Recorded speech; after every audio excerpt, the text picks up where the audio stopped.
말씀을 살펴봅니다. 마가복음 7장 24절에서 30절입니다. 마가복음 7장 24절부터 30절 제가 이제 여러분한테 교독하도록 하겠습니다.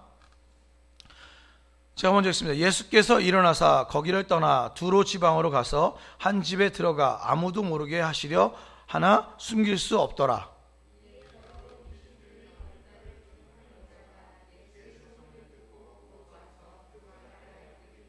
그 여자는 헬라인이요 수로보니게 족속이라 자기 딸에게서 귀신 쫓아내 주시기를 간구하거늘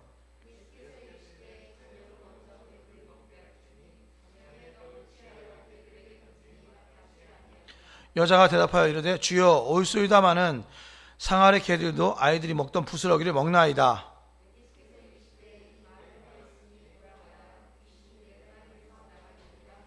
같이 읽습니다. 여자가 집에 돌아가 본즉 아이가 침상에 누웠고 귀신이 나갔더라. 아멘.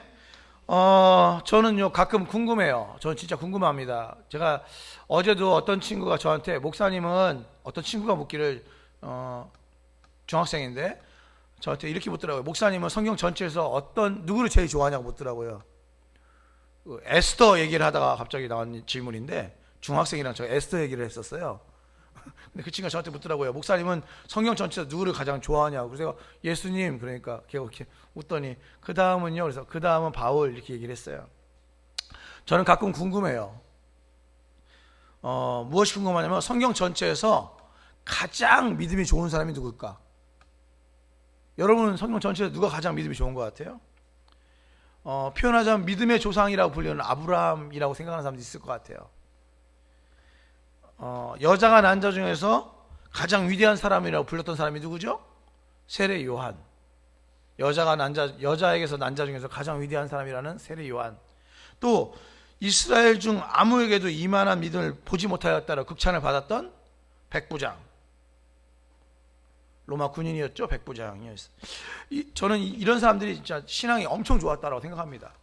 이들 대부분이 대단한 믿음의 소유자였지만 제 개인적으로는 오늘 등장하는 이 여인이 저는 최고인 것 같아요. 제가 이 본문을 되게 좋아합니다. 마태, 마가, 누가, 요한, 마태에도 기록되어 있고 마가에도 기록되어 있고 이 본문을 되게 좋아해요. 예전에 제가 존경하는 그 오카는 목사님께서 이야기했던 내용 중에 이런 내용이 있었어요. 제가 이제 오카는 목사님한테 제자 훈련을 받을 때 들었던 내용 중에 이런 내용이 있었어요.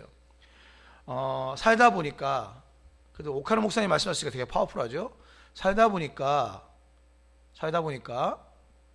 목사 기죽이는 성도들이 많다 이런 말씀하셨어요.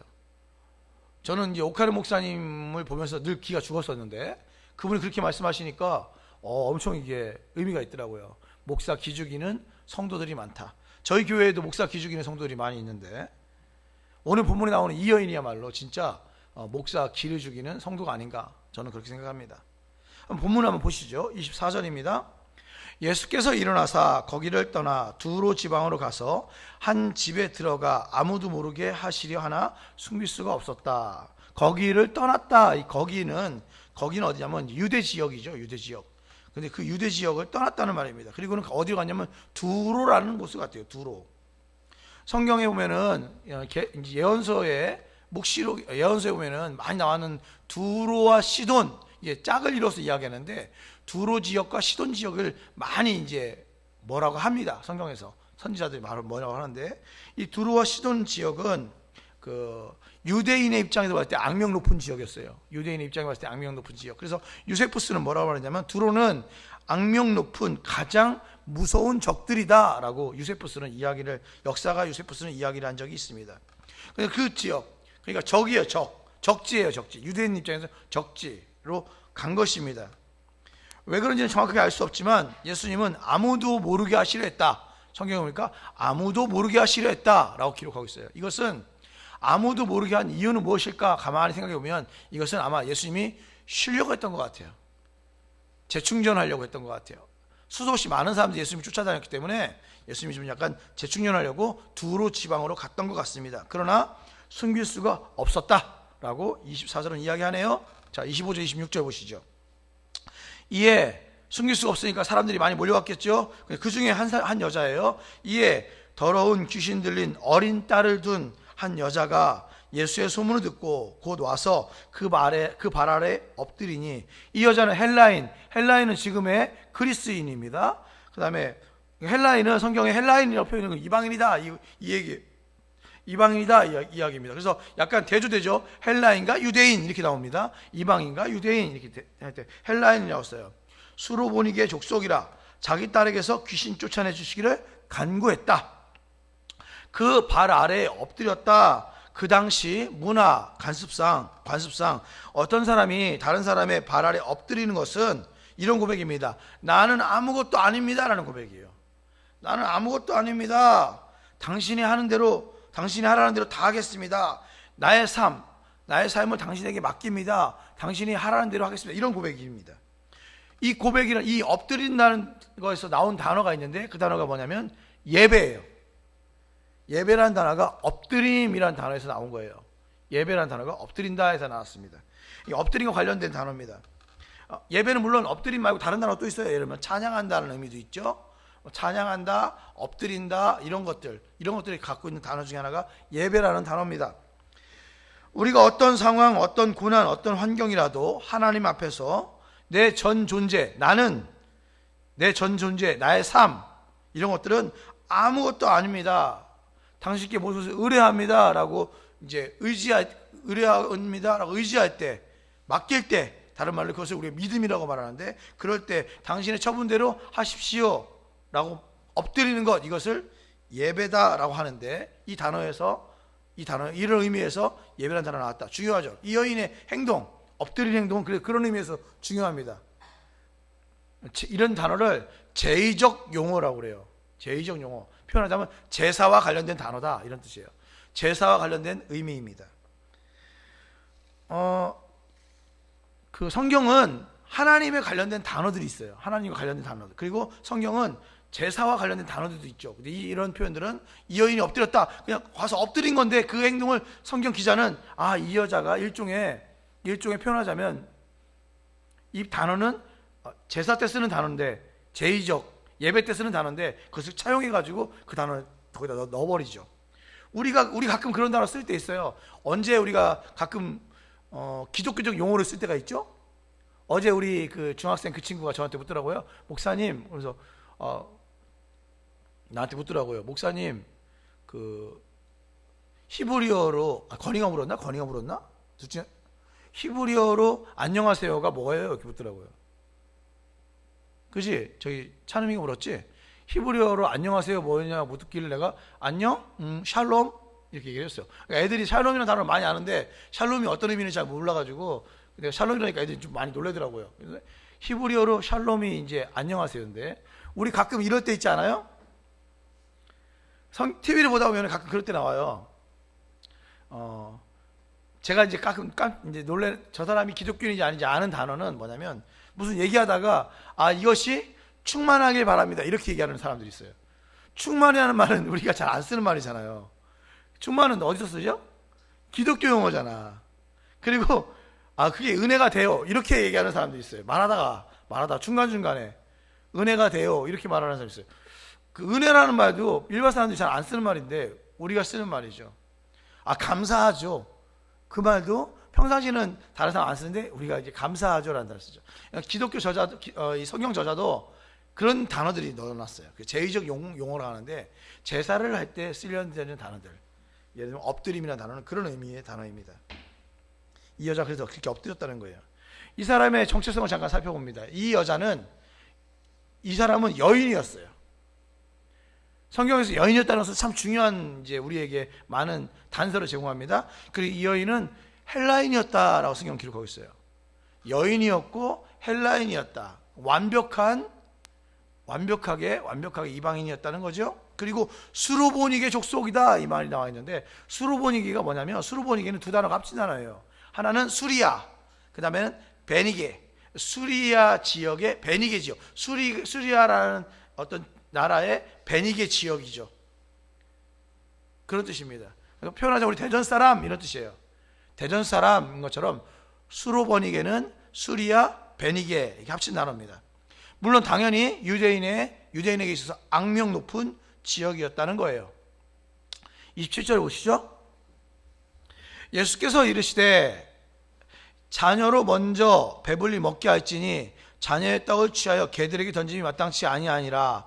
이 말씀은 우리가 기대하던 모습과 다른 모습을 주님께서 보여주십니다. 이 말씀은 자녀의 떡을 취하여 개들에게 던짐이 마땅치 아니하다. 말이 좀 약간 과하죠? 예수님이 왜 이렇게 얘기했을까요? 제가 아무리 생각해봐도 이유를 잘 모르겠어요. 그래서 고민을 해보니까 저는 예수님의 입장에서 이해를 하려고 생각해봤을 때 예수님은 이방인들에게 편견이 있어서 이렇게 얘기하겠다고 저는 생각하지 않습니다. 제가 볼 때는 예수님은 이 여인의 상태를 잘 아셨어요. 그래서 많은 사람들한테 이 여인의 믿음의 정도가 어느 인지를 보여주려고 했던 것 같아요. 제가 생각할 때는 예수님의 입장에서 볼 때. 그래서 일종의 믿음의 테스트를 하는데 빌려온 차용적인 단어가 좀 과하죠? 개라는 말을 빌려왔어요. 개. 자녀의 떡을 취하여 개들에게 던지는 것이 마땅치 않다. 이렇게 말합니다. 개라는 단어가 눈에 확 띄죠? 예수님이 약간 심하게 모욕을 주는 것 같은 느낌이 들어요. 느낌이 들어요. 그러나 우리가 초점을 둬야 되는 단어는 개가 아닙니다. 이거는 뭐냐면 이 개들에게 자녀에게 음식을 취해서 개들에게 던지는 것은 마땅치 않다. 이거는 유대인들의 속담이에요. 격언입니다. 격언. 속담 격언이에요. 잠언이라고도 하죠. 속담 격언 잠언이에요. 그러니까 우리로 말하면 그 개라는 단어를 차용했을 때 이 개라는 단어는 그렇게 의미가 있는 게 아니에요. 이 의미는 무슨 뜻이에요? 이 의미는 자녀에게서 떡을 취해서 개한테 주는 것이 그렇게 좋은 게 아니다라는 의미가 담겨져 있는 거죠. 우리도 그런 속담들이 있잖아요. 우리도 많은 속담이 있잖아요. 여기서 중요한 단어는 먼저라는 단어입니다. 먼저라는 단어가 중요합니다. 왜 이 먼저라는 단어가 왜 중요하냐? 보세요. 먼저라는 단어를 사용할 때에는 어떤 의미가 있냐면 이것이 다가 아니라는 거예요. 그러니까 먼저 이렇게 했다. 그러면 그 다음에 뭐가 나오죠? 그 다음에는 이라는 단어가 나온다는 거죠. 먼저는 늘 그 다음으로 이어지는 것입니다. 즉 예수님이 하시고자 했던 말씀은 이런 뜻인 거죠. 귀하기는 유대인이 더 귀하다는 표현이겠지만, 자녀가 더 귀하다는 표현이겠지만, 먼저 유대인에게, 그 다음에 너희도라는 거예요. 의미는 그런 의미인 것입니다. 기분이 좀 나쁠 수 있지만 그 여자에게는, 그 여자 마치 개 취급한 것처럼 느껴져서 기분이 나쁠 수 있겠지만, 의미는 먼저는 유대인이고 그 다음에 너희들이다. 이것은 일종의 예수님께서 복음에 대해서 제시할 때 늘 쓰던 방법이에요. 먼저 유대인에게 복음이 전파되고 그 다음에는 이방인에게 전파되고, 계시도 먼저 하나님의 계시도 유대인에게 먼저 전파되고 그 다음에는 이방인에게 전파됐던 그 계시의 점진적인 계시의 드러남, 복음의 드러남을 표현할 때 이렇게 씁니다. 이 말을 듣고 이 여인은 이 비유, 이 격언, 속담, 잠언을 이 여인은 이해했던 것 같아요. 이 여인은 왜 그걸 이해했던 것 같아요. 그래서 이 여자가 뭐라고 말하냐면 28절이 중요합니다. 27절은 제가 볼 때 중요하지 않아요. 28절이 중요해요. 28절에 이렇게 말합니다. 여자가 대답하여 이르되 주여 올소이다. 주여 올소이다. 그 말이 맞다는 거죠. 많은 올소이다. 그렇지만은 상 아래 개들도 아이들이 먹던 부스러기를 먹습니다. 이렇게 얘기합니다. 이 말은 이런 뜻이죠. 예, 맞습니다, 주님. 하지만 개들도 그 상 아래에서 먹지 않습니까? 예, 맞습니다. 저는 당신 말대로 이스라엘 사람이 아닙니다. 저는 헬라인입니다. 저는 수르보니게 사람입니다. 제가 그래서 은혜 받을 자리에 있는 사람이 아니지요. 그러나 당신이 그렇게 개라고 말한 그 개들도 상 아래서 부스러기는 먹지 않습니까? 상 위에는 제 자리가 없지만 상 아래에 있는 저 같은 존재에게도 은혜가 필요한 것 아닙니까? 이렇게 얘기를 한 거예요. 아주 충격적인 그런 고백입니다. 상 아래 부스러기만으로도 충분하다는 고백이면서 어떻게 보면 예수님이 하신 예수님의 사역에 대해서 다시 한번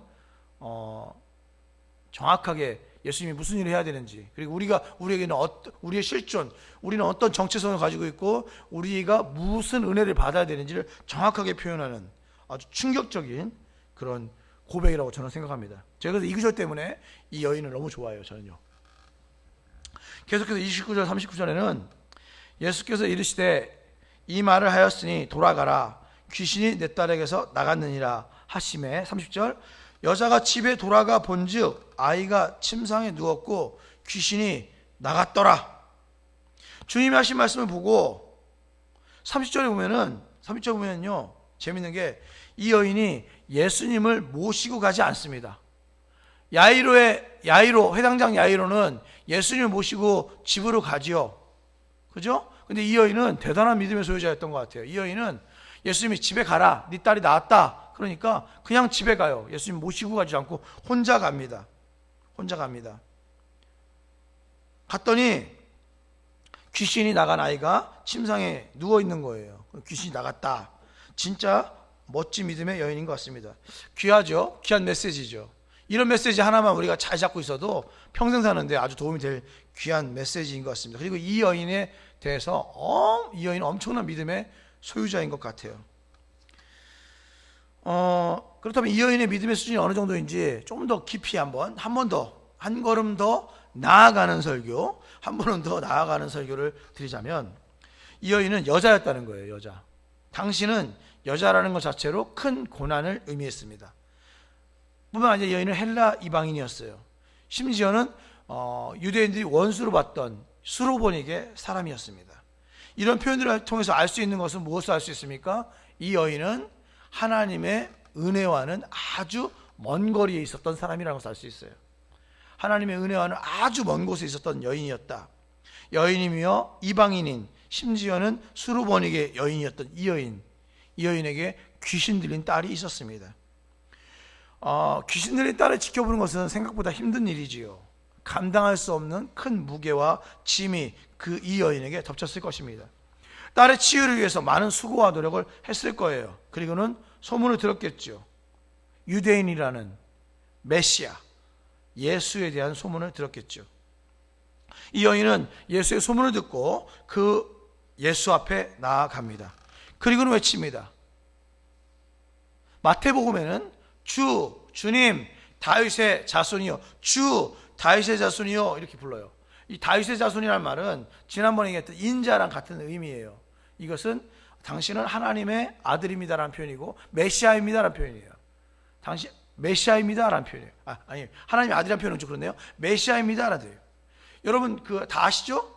메시아는 히브리어고 메시아랑 같은 말은 그리스도와 같은 말은 구원자, 다른 말로 기름 부음 받은 자. 우리나라 말로 말하면 다 같은 의미예요. 메시아든 그리스도든 기름 부음을 받은 자라는 의미입니다. 근데 왕에게 기름 부었어요. 다윗의 자손이다 이 말은 당신은 메시아입니다, 당신은 기름 부음 받은 자입니다 이런 뜻이에요. 그러니까 옛날에는 주님은 다윗의 자손입니다 이 말은 당신은 메시아입니다, 구원자입니다, 다윗과 같은 존재입니다 이런 뜻이에요. 그러니까 이 여인은 예수님을 향해서 당신은 메시아입니다, 우리를 향한 구원자입니다 라고 고백했던 여인이죠. 28절 한번 다시 볼까요? 28절 여자가 대답하여 이르되 주여, 아까 주 다윗의 자손이여는 마태복음에 나와 있는 표현입니다. 28절 여자가 대답하여 이르되 주여 올소이다마는 상 아래 개들도 아이들이 먹던 부스러기를 먹나이다. 이 부분은 귀하지요. 귀한 본문이라고 말씀드렸어요. 근데 왜 귀한지를 말씀을 드리자면 여러분 아시다시피 잘 알고 계시지만 마태, 마가, 누가, 요한복음서 중에서 가장 먼저 쓰인 성경이 어떤 성경이죠? 마태, 마가, 누가, 요한복음 중에서 대부분의 많은 사람들이 마태복음이 가장 먼저 쓰인 줄 아는데 아닙니다. 마태, 마가, 누가, 요한복음 중에서 가장 먼저 쓰여진 복음서는 마가복음입니다. 마가복음이 가장 먼저 쓰여졌어요. 여러분 제가 질문 하나 드릴게요. 마가복음 전체를 통틀어서 예수님을 향해서 주님이라고 고백했던 사람이 누군지 아십니까? 누군지 아세요? 성경에 기록되어 있기를. 잘 모르시죠? 알기가 힘들죠. 여러분 알면 제가 먹고 살기 힘들죠. 여러분 모르셔야 제가 먹고 살 수 있습니다. 여러분 마가복음 전체에서 예수님을 주님이라고 고백한 사람이 한 명이에요. 성경 전체에 쓰여있기를. 그게 바로 이 여인입니다. 마가복음 전체에서 예수님을 주님이라고 고백한 유일한 여자예요. 이 여인은. 그러니까 이것을 기록에 의하면 마태, 마가, 누가, 요한복음에 가장 먼저 써있는 마가복음 전체에서 유일하게 예수님을 향해서 주님이라고 고백한 마가복음 7장 28절에 주여라는 이 고백은 끼리에라고 하는데, 이 끼리에 주여라고 하는 이 고백은 신약 성경 전체에서 주님을 향해서 주님이라고 가장 처음 고백한 문구예요. 그러니까 이 여인의 상태가 어떤 상태인지, 이 여인을 표현할 때 왜 이렇게 마가가 이렇게 표현했는지는 아주 중요하죠. 마가복음 전체에서 유일하게 주님을 주님이라고 불렀던 여인, 그런 여인입니다. 여인이. 뿐만 아니라 이 여인이 마태복음을 빌려오면, 마태복음을 차용해서 보면은 마태복음에서 이 여인의 모습이 드러나 있는데, 마태복음에서는 이 여인을 마태복음 15장 22절부터 25절까지 이 여인이 어떤 상태였냐, 어떤 마음의 자세와 태도와 그다음에 행동을 했는지를 리얼하게 적혀 있어요. 그게 이제 마태복음 15장 22절부터 25절입니다. 여러분 주보를 보시면 제가 적어놨어요. 제가 읽어드릴게요. 가나안 여자 하나가, 이 가나안 여자가 바로 수르보니게 여인입니다. 가나안 여자 하나가 그 지경에서 나와서 소리질러 이르되 다윗의 자손이여 나를 불쌍히 여기소서, 내 딸이 흉악하게 귀신 들렸나이다 하되 예수는 한 말씀도 대답하지 아니하시다. 그러니까 그런 과정이 있었던 거예요. 앞에 대답하지 않았던 과정이 있었던 거예요. 대답하지 아니하시니 제자들이 와서 청하여 말하되 그 여자가 우리 뒤에서 소리를 지르오니 그를 보내소서. 예수께서 대답하여 이르시되 말하지 않고 가만히 있다가 나는 이스라엘의 집에 잃어버린 양 외에는 다른 데로 보내심을 받지 아니하였더라 하시니, 그 여자가 와서 예수께 절하며 이르되 주여 저를 도우소서라고 얘기를 합니다. 그런 다음에 그 뒤 얘기가 나오는 거예요. 요 얘기가 들어가 있어요. 가미되어 있어요. 여기서 중요한 것은 동사인데, 늘 히브리어는 헬라어나 히브리어나 제일 중요한 건 동사입니다. 동사가 제일 중요해요. 동사인데 특히 동사 중에서 동사의 시제가 되게 중요해요. 동사의 시제가. 근데 소리질러라는 단어가 동사예요. 그리고 청하여라는 말도 동사고 절하며라는 동사예요. 근데 이게 다 시제가 다 똑같이 미완료 시제입니다. 그러니까 완료가 안 된 시제라는 얘기예요. 완료가 안 된 시제이다. 미완료 시제라는 거죠. 미완료 시제란 말은 무슨 말이냐면, 우리가 신학교에서 배울 때 미완료 시제는 계속 반복을 의미한다 이렇게 배워요. 그러니까 이것이 과거형으로 한 번 끝난 게 아니라, 그러니까 소리 질렀다가 아니라 소리 지르고 있는 상태를 얘기해요. 그리고 청하였다가 아니라 청하고 있는 상태를 말하는 거예요. 그러니까 계속해서 반복해서 그 일을 하고 있는 것을 미완료 시제라고 말합니다. 그러니까 22절에 나와 있는 이 단어, 소리 질렀다, 이 단어는 한 번 소리 지르고 끝난 게 아니라, 이 소리 질러는 이 가나안 여자 하나가 와서 그 지경에서 계속해서 소리를 지르고 있다는 거죠. 그러다가 제자들이 주님께 나아가서 청합니다. 주님, 이 여인이 우리를 와서 계속 저렇게 소리 지르니까 가서 그 여인을 도와주세요 라고 청할 때 한 번 청한 게 아니라 계속 청하고 있다는 거죠. 왜 청하고 있죠? 이유는 간단해요. 그 여자가 계속 소리 지르고 있으니까. 한 번 지르고 또 지르고 계속 소리 지르니까 제자들이 와서 예수님 이거 좀 심하지 않습니까? 저 여자 계속 소리 지르는데 좀 들어주셔야죠. 예수님은 한 말씀도 하지 아니하시더라. 예수님이 한 말씀도 안 하지 않으니까 주님 이렇게 계속 찡찡대는 거예요. 그러면서 저 여인의 소원을 들어주세요 라는 거죠. 그렇게 얘기합니다.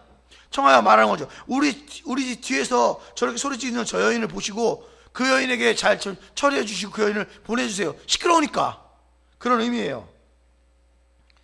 그런 다음에 이 여인이, 예수님께서 나는 이스라엘의 잃어버린 양 외에는 나는 보냄받지 않았다라고 엄청 특히 거북한 이야기잖아요. 그런 얘기를 하니까 이 여자가 와서 예수님께 절합니다. 근데 절하며도 제가 뭐라 했죠? 미완료 시제. 한 번 절한 게 아니에요. 아까 엎드렸다고 썼죠? 그 엎드린 것이 한 번 엎드린 게 아니라는 거예요. 계속해서 반복해서 엎드리고 또 엎드리는 거죠. 그런 표현입니다. 그러면서 계속 소리 질렀다. 이 소리 질렀다는 건 울부짖었다는 거예요. 계속 자기의 딸을 살려달라고 울부짖었다는 거죠. 이해가 안 되는 거는 이렇게 이야기할 때도 예수님이 한 말씀도 안 하다 툭툭 던지는 말이 되게 잔인한 말. 야, 나는 잃어버린 양 외 우리 유대인 지역의 양 외에는 보내짐 받지 않았어. 나중에는 개들에게 던지기 마땅치 않아. 뭐 이런 이야기들이 진행되는 거죠. 막 충격적인 표현들이 계속됐습니다. 그런 와중에 이 여인이 말하는 거예요. 그런 와중에 뭐라고요? 주여 옳소이다. 많은 개들도 상알에서 떡을 떡의 부스러기를 취합니다. 이렇게 이야기를 한 거죠. 여기서 중요한 단어는 우리 오늘 본문의 성경에 보니까 이런 단어가 나와요. 성경 보니까 여러분 29절 한번 보시죠. 29절 보시면 여기서 이 단어가 중요합니다. 저는 이런 단어가 여러분이 보였으면 좋겠어요. 28절부터 제가 읽을게요. 28절 오늘 본문입니다. 여자가 대답하여 이르되 주여 옳소이다. 많은 상알의 개들도 아이들이 먹던 부스러기를 먹습니다. 라고 이야기를 했어요. 그러니까 29절 예수께서 이르시되 이 말을 하였으니 돌아가라. 귀신이 내 딸에게서 나갔느니라. 갑자기 이 예수님께서 되게 덕스러운 말을 하시죠. 돌아가라. 왜? 귀신이 네 딸에게서 나갔다라고 아주 은혜로운 말씀을 하십니다. 근데 그게 중요하죠, 우리한테는. 그런데 더 중요한 구절이 있어요. 제가 볼 때는 그 앞에 있는 구절입니다. 그 뭡니까? 이 말을 하였으니라는 단어예요. 이 말을 하였으니. 그러니까 예수님께서는 마치 어떤 느낌이냐면 이런 느낌이에요. 네 말이 지금 그 말이 중요하다는 거예요. 이 말을 하였으니 지금 네가 그 한 말, 좀 전에 지금 한 말, 그 말이 참 귀하다는 메시지를 드리고 싶었던 거예요. 마치 어떤 느낌이냐면 산파가 아기를 낳으려는 아기를 낳으려고 할 때 그 엄마가 아기를 낳으려고 할 때 막 힘들게 낳잖아요. 그러면 좀 더 힘줘, 좀 더 힘줘 이렇게 막 하잖아요. 자, 힘주세요 막 이렇게 하잖아요. 그렇게 지켜보고 있는 듯한 느낌이 들어요. 저는요. 예수님이 잔인한 말을 하는 것처럼 들리지만 잔인한 말을 하는 것처럼 막 이야기하면서 이 여인을 막 이렇게 윽박지르는 듯한 느낌이 들어요. 그리고 코너를 모는 듯한 느낌이 들어요. 근데 이 여자가 뭐라고 하냐면 제가 지금 당신 말이 맞습니다. 그런데 상알의 개들도 아이들이 먹던 부스러기를 먹지 않습니까? 얘기하니까 예수님께서 이 말을 하였으니 라고 딱 얘기를 해요. 그러니까 마치 느낌이 기다리고 있다가 옳거니 귀하다, 좋은 말이다, 바로 그거야, 그런 느낌이에요. 그러면서 뭐라고 말하냐면 네가 이 말을 했으니까 네 자녀에게서, 네 딸에게서 귀신이 나갔다, 돌아가라, 이렇게 말씀하는 것처럼 보입니다. 그러면서 네 믿음이 크다라고 마태복음에는 네 믿음이 크다라고 기록하고 있습니다. 본문은 마치 믿음의 끝을 보여주고 있는 것 같아요. 믿음의 끝. 마치 어떤 느낌이냐면 이런 느낌이에요. 여러분, 제가 이제 느낌을 얘기하고 싶은 이런 거죠. 아브라함을 시험할 때, 창세기 22장에 아브라함을 시험할 때, 아브라함을 어떻게 시험하죠? 네 아들을 나에게 바치라라고 하잖아요. 번제에 네 아들을 바치라 했을 때, 저는요 그 장면을 그려보면은 아브라함이 이삭을 진짜 죽이려고 했을 거라고 생각해요. 저는요. 그래서 급박하기 때문에 하나님께서 천사를 보내셔서 아브라함아 이렇게 불러요. 그러면서 네가 이렇게까지 했으니까, 다른 말로 하면 이 말을 하였으니, 이렇게까지 했으니까 네가 정말 믿음이 좋은 줄 알겠다. 그러면서 하나님이 준비하신 여호와 이레, 하나님이 준비하신 양을 이렇게 보여주시죠. 그러니까 이게 무슨 말이냐면 이런 거예요. 하나님은 가끔 믿음의 테스트를 하는데 믿음의 끝장을 보고 싶으신 거야. 그리고는 마지막까지 보시는 거지. 지금 이 시기도 어쩌면 그런 것 같아요. 믿음의 맷집, 믿음의 끝장을 보시려고 하는 것 같아요. 마지막 고비, 마지막 순간, 마지막 시험을 잘 넘기면 그때 가서 야, 네가 이 말 했으니까 그래, 됐다, 오케이, 좋았어, 바로 그거야, 그러니까 충분하다, 이렇게 이야기하는 듯한 느낌이 듭니다. 예수님께서는 이 여인을 시험했던 것 같아요. 왜 시험을 했을까요? 주님께서는 이 여인의 믿음의 수준을 잘 알고 계셨던 것 같은데 그 깊이를 잘 알고 계셨어요. 그러나 많은 사람들, 특별히 제자들에게, 그 앞 본문을 보면 마태복음, 마가복음 7장 그 앞에 본문을 보면 제자들의 믿음 없음이 드러나요. 대조돼요. 제자들의 믿음 없음과 이 여인의 믿음이 있음, 이것이 대조됩니다. 그러면서 많은 제자들에게 이 여인의 믿음을 드러냅니다. 그러면서 예수님께서 지금 하시는 말씀은 이런 거예요. 야, 이 정도는 돼야 되지 않겠냐라는 거죠. 이 정도는 돼야 되지 않겠냐. 목사 기죽이는 성도, 여러분 이 정도 되시길 바랍니다. 이 정도는 돼야 되지 않겠느냐. 이 정도 돼야 되지 않겠느냐. 우리 이제 지금 이 어려운 시기인데 이런 시기에 이 정도는 돼야 되지 않겠느냐, 이런 상황인 것 같습니다. 자, 그렇다면 한번 상상해 보십시오. 이 여인은 진짜 부스러기를 먹었을까요? 아니면 주님과 함께 자녀의 떡을 먹었을까요?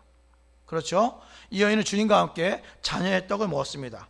자녀의 떡을 먹었다는 것을 어떻게 알 수 있죠? 이 여인의 딸에게서 귀신이 쫓겨 나갔다는 사실로 충분히 알 수 있어요. 그것도 심지어 예수님이 가지도 않았는데 이 여인의 딸이 귀신이 되어 쫓임을 당했습니다.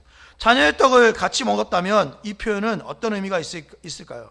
그것은 바로 주님과 함께 밥상을 같이 한다는 의미입니다.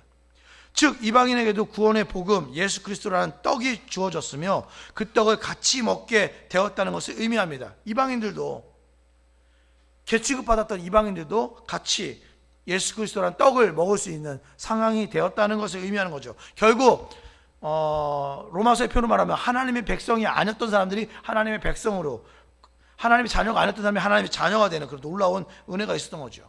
사랑하는 성도 여러분, 저는 원래 죄인입니다. 다른 표현으로 이 죄인을 다른 표현으로 개라고 표현합니다. 개와 같은 존재였죠. 은혜를 받을 수 없는 존재였어요. 그런데 이러한 우리들에게 주님께서 이렇게 말합니다. 자녀의 떡을 취하여 개에게 던짐이 마땅치 않다라고 이야기할 수 있습니다. 이것은 원래 그렇게 이야기할 수 있는 거예요. 잔인한 표현이 아니라 원래 그렇게 이야기할 수 있는 것입니다. 속담이고 격언이고 잠언이에요. 많은 사람들이 이야기하는 내용입니다.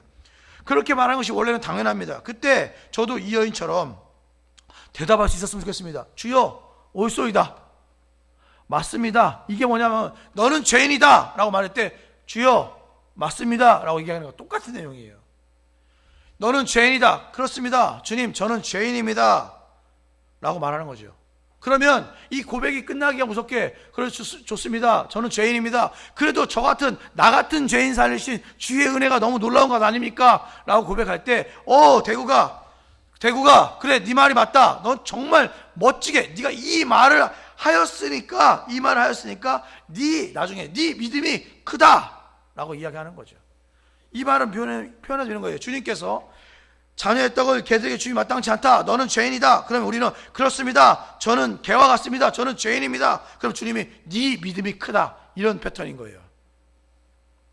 우리의 실존을 고백하는 거죠. 실존을 고백하는 겁니다.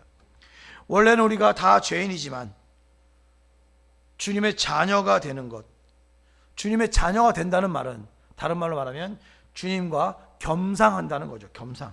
주님의 상으로 나아갈 수 있다는 것입니다. 우리 집에 자녀가 셋인데 같이 밥을 먹어요. 왜 같이 먹냐? 그럼 가족이니까. 다른 말로 말하면 내 자녀니까. 가족이기 때문에 같이 밥을 먹는 거죠. 마찬가지죠. 우리가 주님의 자녀이기 때문에 주님과 함께 겸상할 수 있는 것입니다. 우리는 주님께 이렇게 고백하죠. 주님, 우리는 개와 같은 존재이기 때문에, 다른 말로 죄인이기 때문에 그 자녀들이 먹는 그 떡의 부스러기만으로 충분합니다라고 고백하지만 우리 주님께서는 아니다. 무슨 소리 하는 거냐? 올라와라. 같이 밥 먹자라고 얘기하는 거죠. 떡덩이인 나, 예수 그리스도를 먹고 즐기라고 하십니다. 같이 먹자고 하시죠. 주의 상으로 나오라고 하시죠. 복음이 무엇입니까? 복음은 죄인인 헬라인인 수로보니게 여인과 같은 우리 인생에 예수님이 찾아오시는 것 아니겠습니까? 상 아래 누워있는 개와 같은 우리 인생에 예수님께서 내 상으로 나와라. 나랑 같이 겸상하자라고 이야기하는 것이 복음입니다. 어떤 분은 이렇게 말했어요. 여러분, 제가 주보에 적어놨는데, 우리 같은 개가 상에 앉을 수 있도록 아들이 개가 되셨다. 이렇게 어떤 분은 표현했더라고요. 시편 23편에 보면은 이런 표현이 있어요. 원수의 목전에서 상을 베푸나이다 라는 표현이 있어요. 원수의 목전에서 상을 베푸나이다. 많은 사람들이 이 상을 어떤 상으로 생각하냐면, 이 상은 어떤 상으로 생각하냐면 이 상을 상장으로 생각해요. 하나님이 우리에게 상을 주셨다라고 생각합니다. 그런데 원어는 그게 아니에요. 원어는 테이블이에요. 테이블. 무슨 말이냐면 원수의 눈 바로 앞에서 상을 베풀었다는 거예요. 원수의 눈 바로 앞에서 상을 베풀어서 같이 밥을 먹었다는 거예요. 주님께서. 하나님께서 우리의 자녀 삼았다, 이 표현은 원수의 눈 앞에서 상을 베푸는 것과 마찬가지입니다. 오늘 이 예배도 마치 이렇게 힘든 시기에 상을 베푸는 그런 은혜가 있는 그런 예배인 거죠. 예수님께서 사도 베드로를 회복시킬 때 예수님께서 하신 것은 조반을 차리신 겁니다. 다른 말로 말하면 힘들고 어려울 때 예수님께서 상을 차리시는 거죠. 그리고 이렇게 와서 이렇게 말합니다. 와서 아침을 같이 먹자 이렇게 말하시죠. 복음이라는 것은 바로 그런 겁니다. 힘들고 어려운 상황 속에 아니면 죄인인 우리들의 정체성 속에 실존 속에 예수님께서 찾아 들어오셔서는 자 같이 밥 먹자라고 이야기하는 것과 마찬가지죠. 사랑하는 성도 여러분, 예수님과 겸상함으로 정말 하나님의 은혜를 누리는 그런 하루하루가 되시기를 간절히 축원합니다. 기도하겠습니다. 귀하신 주님, 수로보니게 여인이 자녀의 상을 받고 예수님과 함께 겸상함으로 귀신 들렸던 그 수로보니게 여인의 딸에게서 귀신이 나갔던 것처럼 우리의 인생 가운데 힘들고 어려운 문제들이 잘 해결됨으로 주님의 나라가 드러나는 귀한 역사가 나타날 수 있도록 축복해 주옵소서. 힘들고 어렵지만 주님께서 함께 하실 줄을 믿습니다. 감사하며 예수님의 이름으로 기도합니다.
잠시 이 시간 기도하기 원합니다. 오늘 우리 목사님 말씀하신 것 같이 우리가 주님 앞에 이렇게 겸상할 수 있는 것, 예배할 수 있는 것, 다 주님의 은혜가 아니고서는 불가능함을 고백하는 시간이 되었으면 좋겠습니다. 이렇게 힘든 시기에 주님과 예배하는 것, 이 소중한 것을 우리가 잊지 않게 하시고 놓지 않도록 이 힘든 시간이, 이 어려운 시간이 끝나서도 주님 놓지 않도록 우리 믿음 붙잡아 주시옵소서, 우리 마음 붙잡아 주시옵소서. 이렇게 잠시 기도합니다. 하나님, 우리가 주님의 은혜를 놓지 않기로 원합니다. 오직 예수뿐이 나의 삶을 여기까지 인도하시고 이곳까지 함께하여 주시면 예배라는 은혜를 우리에게 허락하여 주시면 우리 삶 가운데 동행하여 주시면 그래서 놓지 않기로 원합니다. 힘든 세상 가운데 우리가 치이고 부딪히고, 그래서 아버지 우리만 생각하게 되고 혹시나 주님의 은혜를 놓치지 않게 되는가 다시 한번 생각하게 하시고, 그 가운데서도 오직 주님의 은혜를 붙잡고 온전히 살 수 있는 우리가 될 수 있도록 주시옵소서. 오직 우리 삶 가운데 참된 평안과 위로가 되어주시고 우리 주님 품 되심을 아버지 믿도록 하여 주옵소서. 따르게 하여 주시옵소서. 우리 주님을 온전히 바라볼 수 있는 우리가 될 수 있도록 주님 주시옵소서.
하시네.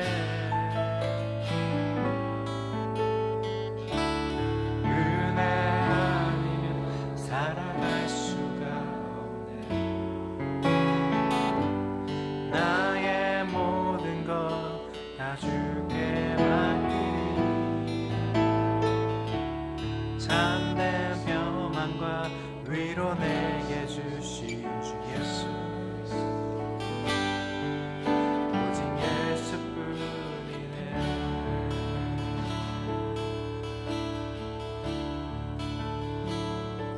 주께서 주신 모든 은혜,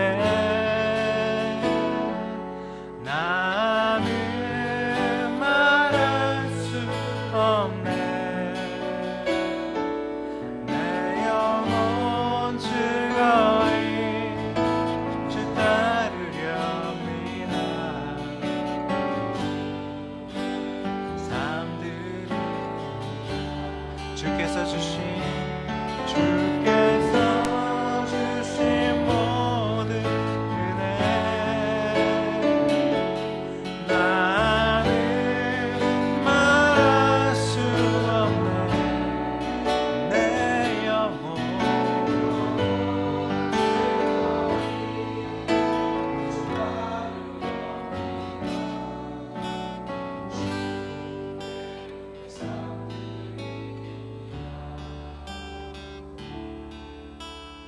주께 내 삶 드립니다. 아멘.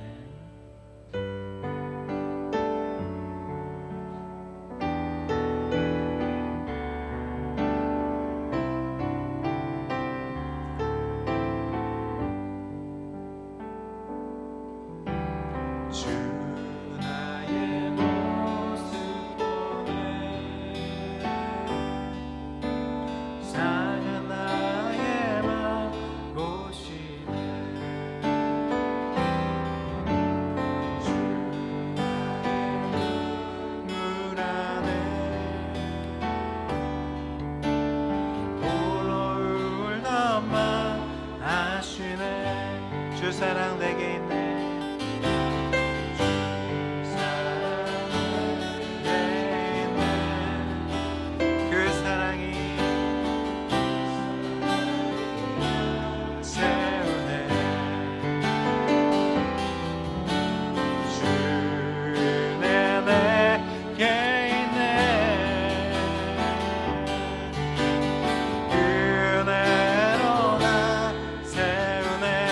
세상 소망, 세상 소망 다 사라져. 주의 사랑은 끝이 없으니 살아가는 이 모든 순간이 주의 나는 믿네. 세상 소망, 세상 소망 다 사라져 가도 주의 사랑은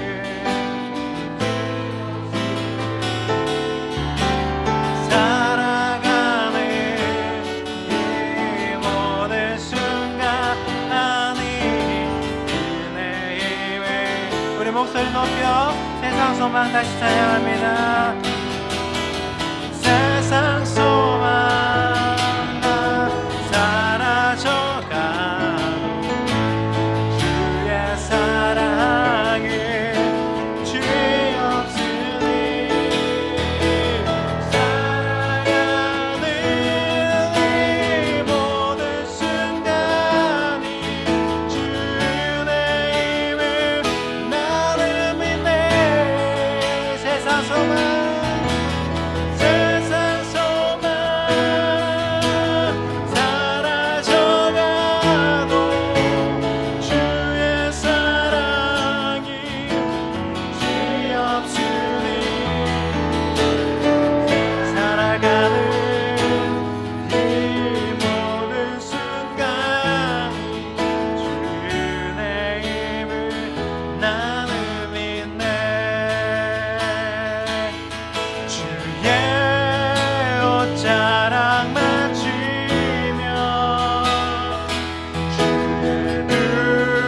발을 씻기며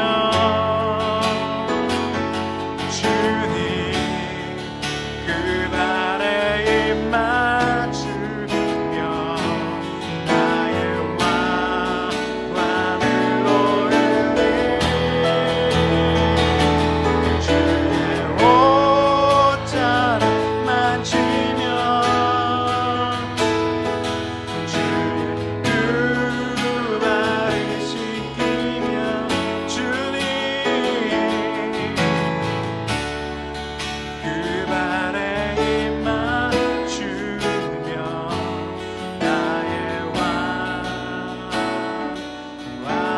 왕관을 놓으리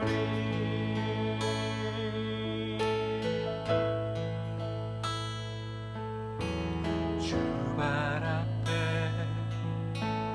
무릎 꿇고 그 사랑에 남기네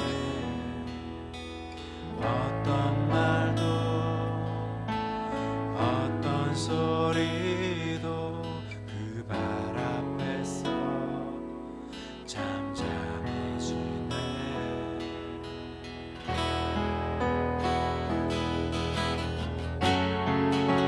주 나의 사랑 그 발 앞에 앉아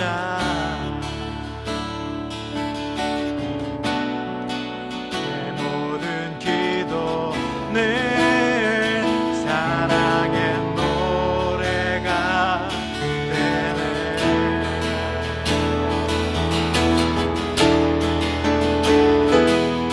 주의 옷자락 만지며 주의 두 발을 씻기며 주님 그 발에 입 맞추며 나의 왕관을 놓으리 주의 옷자락 만지며 주의 두 발을 씻기며 주님 그 발에 입 맞추며 나의 왕관을 놓으리 주의 옷자락 만지며 주의 옷자락 만지며 주의 두 발을 씻기며 주님 그 발에 입 맞추며 나의 왕관을 놓으리 주의 옷자락 만지며 주의 두 발을 씻기며 주님 그 발에 입 맞추며 나의 왕관을 놓으리 우리 시간 다시 기도할 때 주님 앞에 무릎 꿇고 이 시간 나아가기 원합니다. 그리고 그 사랑 안에 안기기 원합니다. 오늘 주님 앞에 내가 개같은 존재입니다라고 고백했던 그 여인처럼 우리가 낮아지며 나아갈 때 주님 앞에 무릎 꿇고 겸손하게 나아갈 때 주님께서 그의 식탁에 우리를 초대해 주실 줄 믿습니다. 주님 그 믿음으로 우리가 나아가게 하시고 그렇게 살게 하여 주시옵소서. 주님의 옷자락 만지고 주님의 두 발을 씻기면서 주님 앞에 겸손하게 나아가는 우리가 될 수 있도록 인도하여 주시옵소서. 이 마음으로 주님 앞에 좀 더 겸손히 서겠습니다. 주님 앞에 예배하며 나아가겠습니다. 이런 아버지 다짐의 기도를 드리기 원합니다. 하나님, 주님 앞에 우리가 온전히 나아가기 원합니다. 겸손한 마음으로 무릎 꿇고 우리가 낮춤으로써 낮아짐으로써 주님 앞에 온전히 나가기 원합니다. 오직 주님을 온전히 바라볼 수 있는 우리가 될 수 있도록 주님이시여 인도하여 주시옵소서. 오직 주님의 얼굴을 바라보면서 주님의 그 옷자락만 전하는 우리가 될 수 있도록 인도하여 주시옵소서. 오직 주님의 옷자락으로 자연의 모습으로 그렇게 온전히 내 자신을 내려놓고 오직 주님만이 내 가운데 아버지 왕이 될 수 있는 우리가 되게 하여 주시옵소서. 오 주님의 시험치나 또 시험으로 주님의 시험을 붙잡아주시고 이 어려운 시대 가운데서도 주님 놓지 않는 아버지 우리가 될 수 있는 주님 인도하여 주시옵소서. 오 주님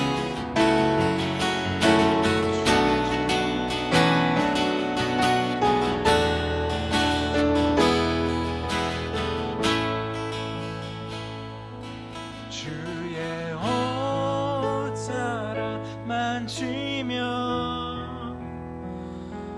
주의 두 발을 씻기며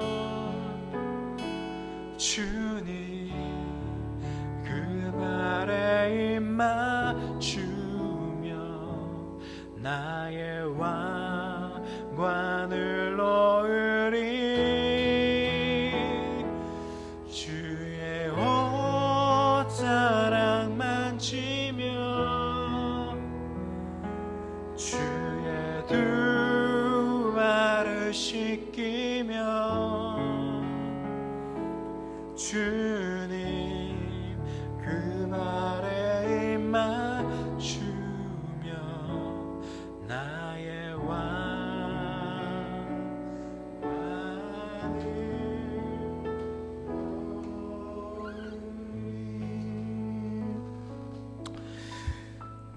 그렇습니다. 주님, 혈루증 걸린 한 여인이 주의 옷자락을 만졌던 것처럼 마리아가 주님 발 앞에 나아가 두 발에 향유를 붓고 그의 머리카락으로 주님의 발을 씻겼던 것처럼 수로보니게 여인이 주님 앞에 나아가 엎드려 울부짖었던 것처럼 우리는 주의 은혜를 구합니다. 주님, 우리에게 은혜를 허락하여 주시기 간절히 원합니다. 민족이 힘들어하고 나라가 힘들어하고 또한 우리 사랑하는 교회가 힘들어하는 중에 있습니다. 주의 은혜가 필요합니다. 마치 마지막 고비를, 마지막 시험을, 마지막 환난을 접하는 그런 느낌처럼 우리에게 주께서 테스트하는 그런 느낌을 받습니다. 힘들고 어려울 때 우리들에게 요구하시는 것이 다른 것이 아니라 신앙의 삶의 태도이며 신앙 고백임을, 또한 우리들의 정체성에 대한, 우리의 실존에 대한 자기 부인임을 주께서 원하셨던 것처럼 원하시는 것 같습니다. 그래서 우리들은 그렇게 고백하길 원합니다. 나는 아무것도 아닙니다. 우리는 아무것도 아닙니다. 주님이 다입니다. 주님만으로 충분합니다. 은혜의 부스러기만으로 충분합니다. 이렇게 고백할 때 주께서 우리에게 그래 네 믿음이 참 크구나 이렇게 대답할 것 같습니다. 아버지 하나님, 수많은 믿음의 여인들이 주님의 발 앞에 엎드려 고백했던 것처럼 우리들도 겸손하게 주님 앞에 나아가서 신앙의 고백을 할 수 있도록 주께서 붙잡아 주옵소서. 삶의 태도가 주님 중심으로 나의 왕의 자리에 예수 그리스도를 모시고 지낼 수 있는 우리 인생 될수록 저 축복해 주옵소서.